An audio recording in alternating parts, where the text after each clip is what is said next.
and welcome to the channel. This is Nihal and you're watching Not Just Another Channel. So it's that time of the week where we have another video unboxing for you. So it's been a busy week for Huawei, where they have a couple of phones released.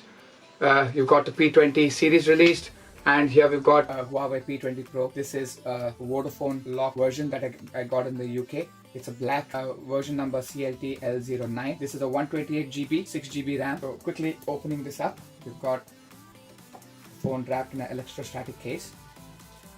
Take this out, take the screen out. So what's in the box is standard documentation.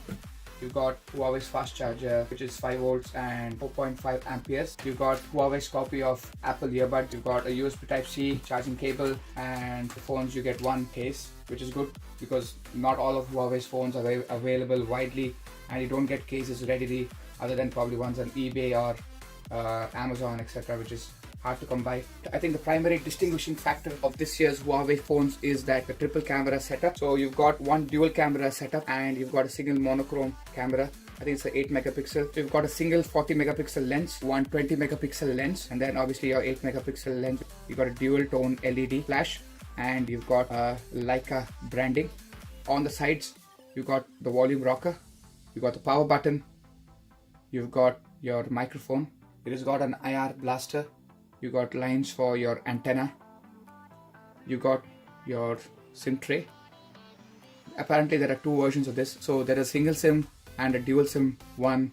You've got two stereo speakers, and you've got a USB-C connector. So for those of you who are looking for a 3.5mm jack, there's none. So it's got a 6.1 inch screen with a 408 ppi. Compare that to a Samsung S9. It's got a 6.2 inch screen with 529 ppi. One of the biggest controversial factors of the P20 Pro is, like many other Chinese manufacturers, they have embraced the notch. The reason for the notch is their version of facial recognition. You get three types of colors. This is a black, you get a twilight, and then you get a special kind of a blue.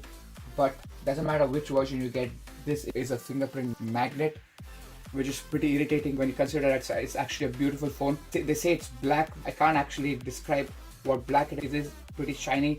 It's almost like looking at a mirror, and I pretty much can guarantee you that you wouldn't want to use it without a case.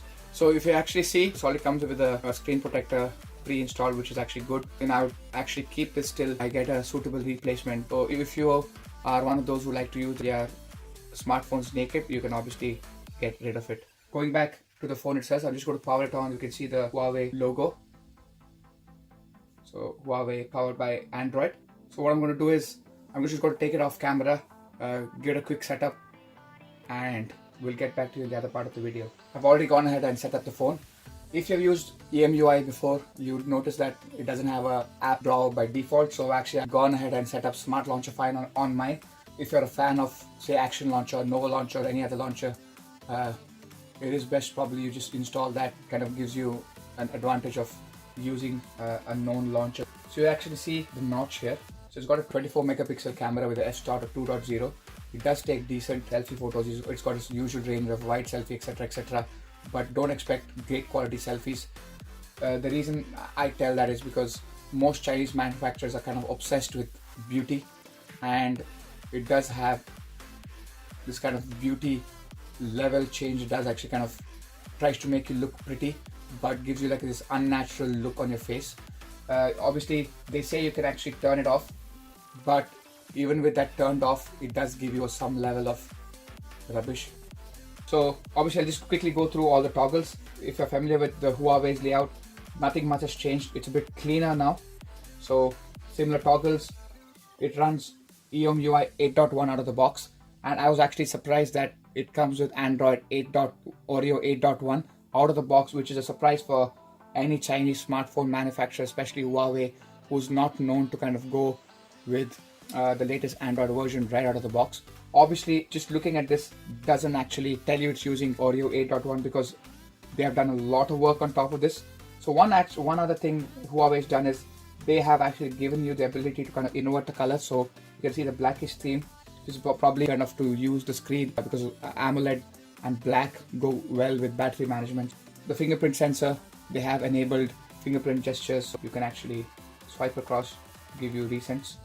So single tap, swipe across. I think that's about it for the gestures. I'll just give you a quick preview of the camera.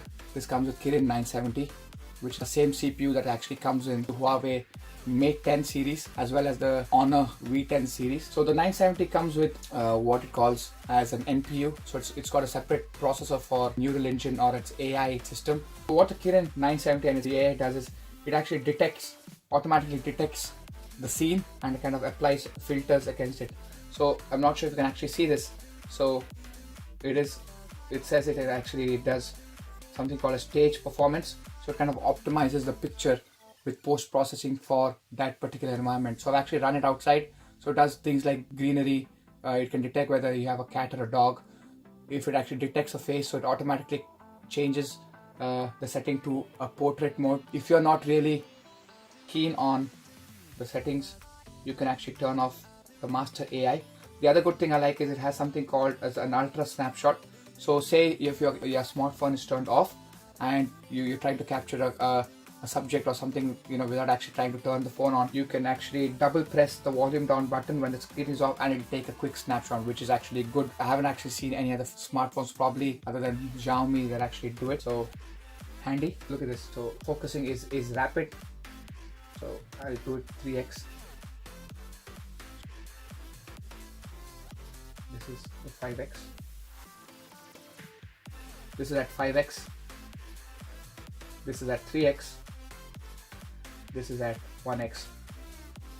So there you have it, a quick unboxing and an overview of the camera performance and EMUI 8.1. Please stay subscribed to the channel so you get updates on the review, etc. after I use it for a few days. So far positive. I'm really hopeful of the performance of the P20 Pro. So if you do like this video, please give it a thumbs up. Please leave some comments below. Please do follow me on Instagram, Facebook and Twitter. Share it with your friends and family. That would be really helpful. I'll leave all the social media handles in the description below. Thank you and bye-bye.